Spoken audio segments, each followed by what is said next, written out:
So, as you were talking about hierarchy and the relationship that conservatives and liberals have towards it, I was wondering whether that formulation is also a kind of attack on individual sovereignty and a kind of tribalism of saying, here are these two groups of people and here's how they relate to hierarchy, here are their characteristics.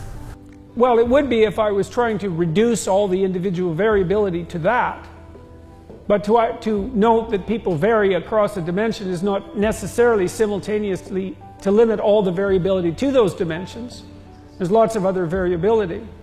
And your question to some degree is whether the act of categorization is in itself a limitation on individual freedom, I think, if you push your question all the way down to the bottom. And the answer to that is, to some degree, yes, but it's also a precondition for individual freedom. So, is that sufficient? But you sort of do have certain predispositions that you're giving in the same way in which people from political correctness are trying to say, this is what it means to be a woman, these are the kind of things that it is expected from a woman to do to defend herself. And it seems to me that you are making a similar claim about, this is what conservative people do, and this is how they always relate to hierarchy.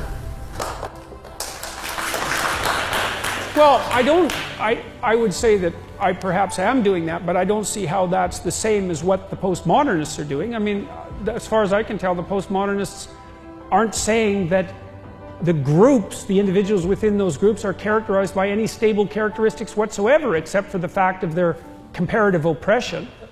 So I don't understand the first part of your argument.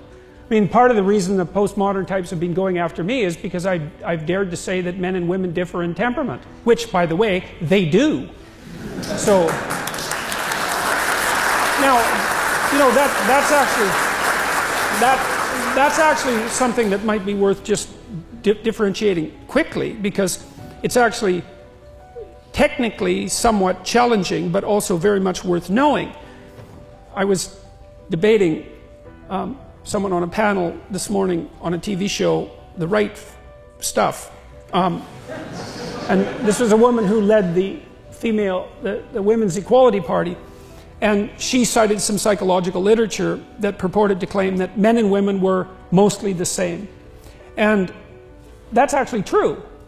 We are more the same than different. If you look at our temperaments, there's more overlap than there is variance by a substantial amount. And so even on the temperamental dimensions where there is most difference between men and women, the difference isn't of massive magnitude at the center of the distribution. So, for example, women are less aggressive than men, which is, by the way, why they try to commit suicide more often, but are much less lethal in their actions. That's one example, but there are many examples. If you draw a random woman and a random man out of the population, the probability that the man will be more aggressive is 60%. If you bet on the man, you'd win 60% of the time. That's not a walloping difference. It's not 95% of the time. You know, it's a difference that is substantive, it's significant, it's measurable, but it's not large by the standards by which such things are judged. But that's not the point. The point is that most of the activity takes place at the extremes. So out on the tails of the distribution. So here's an example. About 9 out of 10 people in prison are male. Why? Because to be in prison, you have to be the most aggressive person, let's say, in 100. Okay. Those differences at the midpoint are large enough so that if you go out to the extremes, 1 in 100 people, you have an overwhelming preponderance of men. And so you can have your cake and eat it too. You can say, well, yeah, broadly speaking, men and women are more the same than different. The overlap is greater than the disjunction. But that's not relevant if what's being selected is often at the extremes, and it often is. So, for example, with regards to engineering, there's a fair bit of evidence that people who are more interested in things than in people become engineers. Now, that's not really going to be, what is that, shocking? Are you shocked by that? You shouldn't be shocked by that, right? You can tell that not only by what engineers do, but you can tell that by how they think, and you can tell that just by talking to them, if you know a bunch of engineers. So, and it turns out that the largest temperamental difference that's known between men and women is actually interest in people versus interest in things.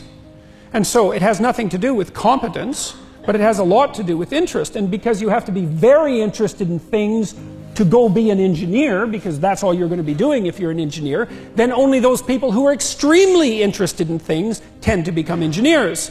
And most of them are men. And that's why even in places like Scandinavia, where a tremendous amount of effort has been put into flattening the sociocultural landscape, and successfully, by the way, there's still a preponderance of male engineers. And there's a preponderance of female nurses.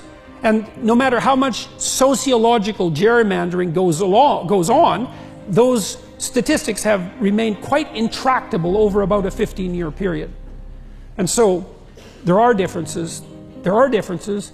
They're not massive. And then you might ask, well, are those sociocultural or biological? It's like, well, that's a hard question to answer, because it depends on how much variability there is in the sociocultural landscape, because the proportion by which something is biological versus sociocultural varies with the sociocultural landscape. That's a complicated thing to digest, because you think of those things as fixed, but they're not.